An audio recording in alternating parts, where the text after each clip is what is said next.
আমি বড় বড় তেলাপিয়া মাছ নিয়েছি, কেটে ধুয়ে পরিষ্কার করে নিয়েছি। নুন, হলুদ, সর্ষে, জিরে, কাঁচা লঙ্কা বাটা, কতগুলো পেঁয়াজ, সর্ষের তেল, টমেটো পেস্ট আর লাল লঙ্কার গুঁড়ো, কতগুলো কাঁচা লঙ্কা চিড়ে রেখে দিয়েছি। এবার কড়াইটা গরম করে যতটা তেল লাগবে সেই পরিমাণ তেল ঢেলে দিয়েছি।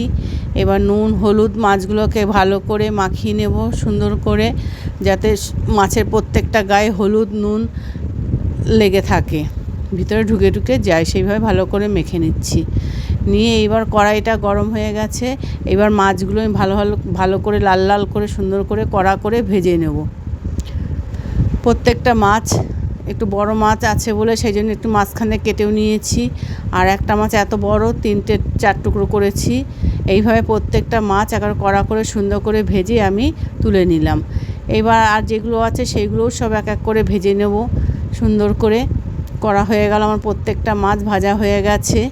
এইবার আমি কড়াইতে পেঁয়াজ যতটা লাগবে, 2 বড় বড় পেঁয়াজ নিয়েছিলাম, সেই পেঁয়াজগুলো কড়াইতে ঢেলে দিয়েছি। দিয়ে এবার লাল লাল করে ভেজে নেব। ভেজে নেওয়া হয়ে গেলে এবার এক এক করে যে মশলাগুলো আছে সেই মশলাগুলো দিয়ে দেবো।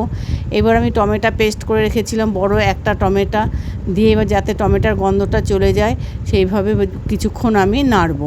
নাড়ার পরে এবার আমি এক এক করে হলুদ দেবো, নুন দেবো, যত পরিমাণ লাগবে যতটা দরকার দিয়ে ভালো করে কষিয়ে নেব। কষিয়ে নেওয়ার পরে এবার আমি লাল লঙ্কার গুঁড়ো দেবো একটু, যাতে জাস্ট লঙ্কার গুঁড়ো দিলে দেখতে সৌন্দর্য লাগে, সেই জন্যই লঙ্কার গুঁড়োটা দেওয়া। নাহলে আমি কাঁচা লঙ্কার গুঁড়ো আমি কাঁচা বাটনার ভিতর, সর্ষে বাটার ভিতর দেওয়া আছে, সর্ষে আর জিরে একসাথে বেটেছি, তার ভিতর আমার কাঁচা লঙ্কা দেওয়া আছে। এবার আমি এটা ভালো করে কষানো হয়ে গেল। কষানো হয়ে যাওয়ার পরে এবার সর্ষে জিরে বাটাটা এর ভিতর দিয়ে দেবো। দিয়ে কতক্ষণ ধরে ধরে নাড়তে হবে, যাতে জিরের একটু কাঁচা গন্ধটা আমার চলে যায়। আমি ঢেলে দিলাম কড়াইতে জিরে আর সর্ষেটা দিয়ে। এবার আমি ভালো করে নাড়ছি। নাড়তে নাড়তে যখন দেখবো একটু তেল বেরিয়ে এসছে মশলার ভিতর, তখন আমি যতটা পরিমাণ জল লাগবে সেই পরিমাণ মতন আমি জল দিয়ে দেবো। দেখুন আমি নাড়ছি, নাড়তে নাড়তে এবার মশলাটা তেল বেরিয়ে গেছে। এবার আমার জল দিয়ে, দেখুন কত সুন্দর হয়েছে, রঙটাও সুন্দর হয়েছে।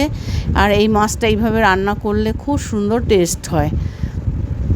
আমার ধনেপাতা ছিল না, তাও আমি একটু বিলাতি ধনেপাতা বাড়ির থেকে তুলে রেখে দিয়েছিলাম, দিয়ে সেটা দেবো। এবার জল দিয়ে দিয়েছি। দেওয়ার পরে এবার জলটা একটু ফুটলে পর মাছটা দিয়ে দেবো, বা এর ভিতরেও দেওয়া যায়। দিলে হয় কি, এই জল দিয়ে দিলাম, দেওয়ার পরে যদি মাছটা দিয়ে দিই, কাঁচা লঙ্কা দিয়ে দিলাম, দেওয়ার পরে যদি মাছটা দিয়ে দিই কোনো অসুবিধা হয় না, এতেও আপনার ঝোল স্বাদ বাড়বে।